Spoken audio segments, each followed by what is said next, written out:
The Art of Self-Defense is now in theaters, and this is Bleaker Street's latest film. And it's directed by a newcomer, Riley Stems, and he decided to make a movie about Jesse Eisenberg's character, Casey. Casey is someone that recently got mugged. He's facing a lot of trauma and PTSD, so he seeks out a dojo where there's a sensei, played by Alessandro Novolis, who's willing to teach him the art of self-defense. This was a movie I was very much so excited for based on the trailer alone.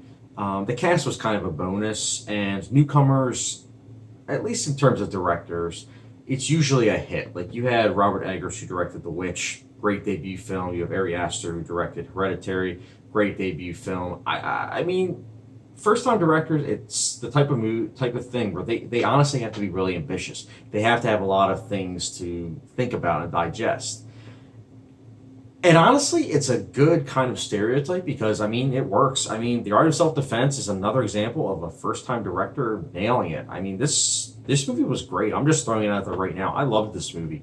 It is essentially a Wes Anderson movie meets a David Fincher movie like Fight Club. It's crazy that those two type of filmmaking styles mesh together, but Riley Sims really does such a great job of blending those two styles seamlessly. The script here is fantastic. I think it's a great thing when a writer is able to just balance all these tones. I mean, I'm always criticizing comedies for not being able to balance tones, but this movie really does a great job of balancing comedy and drama so seamlessly well. On top of that, the performances are out of this world great. I didn't even mention the character of Anna, played by Imogen Poots, who I never heard of, but her character is so great and acted so well by Imogen. I mean, her character is someone that was essentially with the dojo for such a long time, but because she was a woman, she wasn't really looked at and respected by the sensei.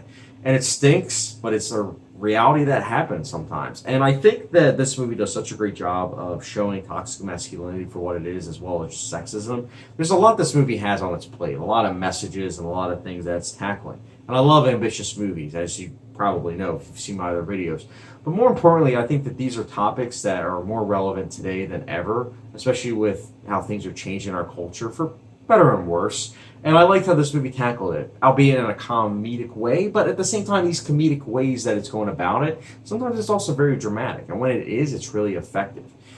But it's not just the messages and the story and all that. It's also that this film is very well filmed. I loved how the cinematography, it was shot on film, I believe. At least it looks like it. And I love it. I love it when a movie actually has the balls to be shot in film, because so often today it's shot digitally. And digital photography, I mean, it can be really good, but it can also sometimes be like, not really work. But this movie shot on film was a breath of fresh air. And I also really liked the tone. The ending was really surprising, and I loved how unpredictable this movie was.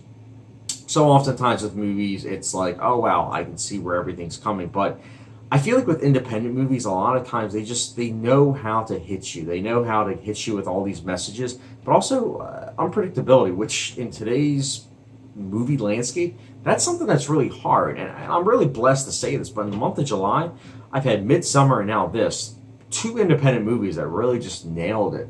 And I think a lot of people that watch my channel are probably like, well, why aren't you reviewing The Lion King? It's like, well, The Art of Self-Defense is an independent movie, and I'd rather watch something right away that is probably going to be thought-provoking and surprising versus something that's probably going to be cookie-cutter. That's just me, though. I don't know. I'm just speculating here, but that's just kind of how it is. I prefer movies that make you think, that make you feel, and at the same time, really take you through the ringer with emotions. I mean, with this movie, you feel a lot of dramatic beats that are really effective. You feel the comedy and how, for me personally, the quirky humor really worked, and an ending that's really effective. I think that this movie, if you're really able to ride the wavelength that it's trying to convey, I think you'll really dig it. If you don't like quirky movies or movies that have messages that are actually relevant but also done in a very smart and cerebral way, then I feel like you won't like this movie, because this movie does go about things in a very quirky and thought-provoking way.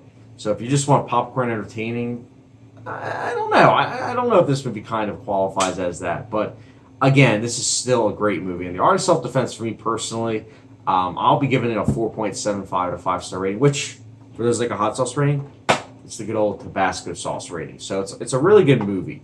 And the only reason why I don't give it a 5 out of 5 is just because I want to rewatch it before giving a film like that rating.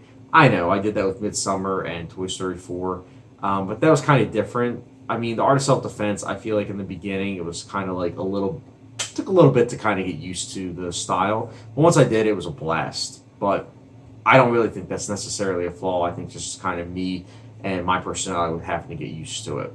But nonetheless, The Art of Self-Defense, I loved it. What did you guys think about it, though? Let me know your thoughts in the comment section down below. And as always, don't forget the subscription, notification bell, and I'll catch you guys.